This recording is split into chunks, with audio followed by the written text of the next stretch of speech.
छेड़ा है दो हर्फ से असरे रवां के जहन को, बंद मैंने दो पियालों में किया बहरैन को। हर्फ पेचा पेच मेरे, हर्फ मेरे नेशदार, ताकि यूं अक्लो दिले मर्दां को मैं कर लूं शिकार। हर्फ हैं तहदार कुछ अफरंग के अंदाज में, नालाए मस्ताना भी है जो निहाता साज में। असल इसकी जिक्र है लेकिन है उसकी असल फिक्र, हक अता तुझको करे हर दो जहाने फिक्रो जिक्र।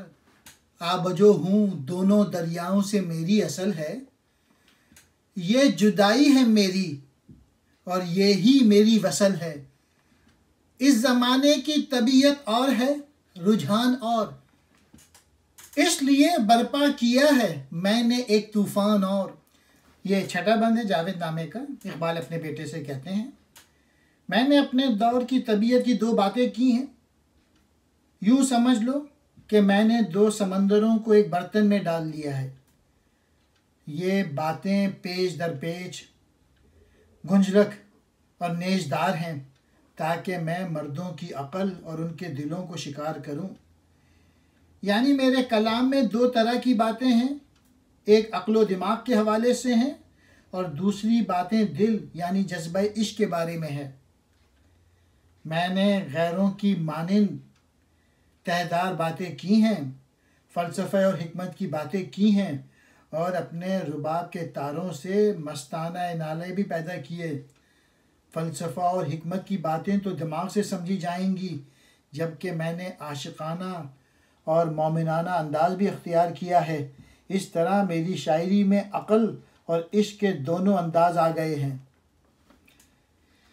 इस इश्क की असल ज़िक्र है और उस अक़ल की असल फ़िक्र है।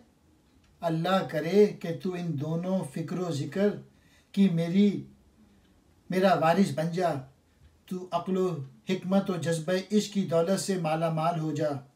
मैं एक नदी हूँ, मेरी असल इन दो समंदरों अक़्ल व इश्क से है। मेरी जुदाई भी है और मेरा वसल भी है। यानी मैंने अक़्ल व इश्क को अलग अलग खुसूसियात के साथ भी बयान किया है और उनके बाहमी ताल्लुकात पर भी रोशनी डाली है। चूँकि मेरे दौर का मिजाज कुछ और ढंग का है, इसलिए मेरी तबा ने भी एक और तरह का हंगामा बर्पा किया। यानी पहले दौर के शोरा की शायरी अपने अपने दौर के तकाज़ों के मुताबिक थी और मेरी शायरी आज के दौर के तकाज़ों के मुताबिक है। ये जावेद नामे की आखिरी नज़म है। इसमें अल्लामा इकबाल अपने बेटे से खिताब करते हैं और नई नस्ल से कुछ बातें कहते हैं। इस नज़म में 13 बंद हैं। मैंने पहले पार्ट में 6 बंद कर रहा हूँ।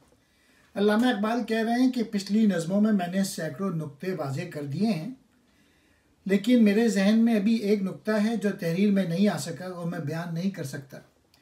लिहाजा इस नुक्ते को हासिल करने के लिए तो मेरी निगाह से दुनिया को देख। दूसरे बंद में वो कहते हैं बेटे से कि पहला सबक तुझे तेरी वालदा ने दिया था और वालदा ने तेरे कान में आवाज़ भी दी थी। और फिर ला इलाह को समझाते हैं वो। फिर तीसरे बंद में वो कहते हैं कि आज के जो मुसलमान हैं उन्होंने दीन को जो है वो कौड़ी के मोल बेच दिया। और फिर कहने लगे 2 पैगंबर आ गए आजकल के दौर में, एक ईरान में और एक हिंदुस्तान में।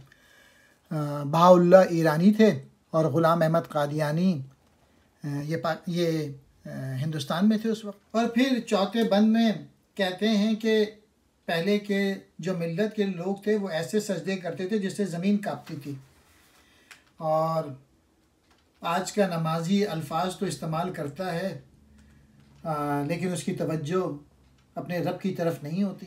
फिर 5वें बंद में वो आने वाले वक्त के मुताल्लिक बताते हैं कि आने वाला वक्त कैसा होगा कि सब मादियत की तरफ रवां दवा होंगे और एशिया जो कभी इल्म व फ़न मौजूद था वो वहाँ पे अब जहालत के अंधेरा छा जाएगा। फिर छठा बंद बहुत ही इम्पोर्टेंट है। इसमें उन्होंने 2 बातें की हैं, एक दिल की और एक अक़ल की। और फिर समझाया है कि दोनों को लेके चलना, इश्क को भी और अक़ल को भी, और अल्लाह करे तुम लोगों को ये दोनों चीज़ें मिल जाएं। अब मैं एक करके एक्सप्लेन करता हूँ।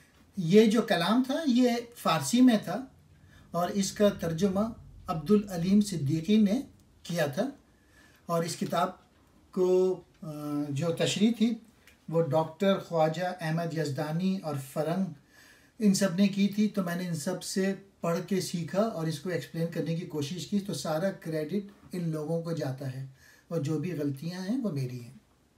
जावेद नामे की।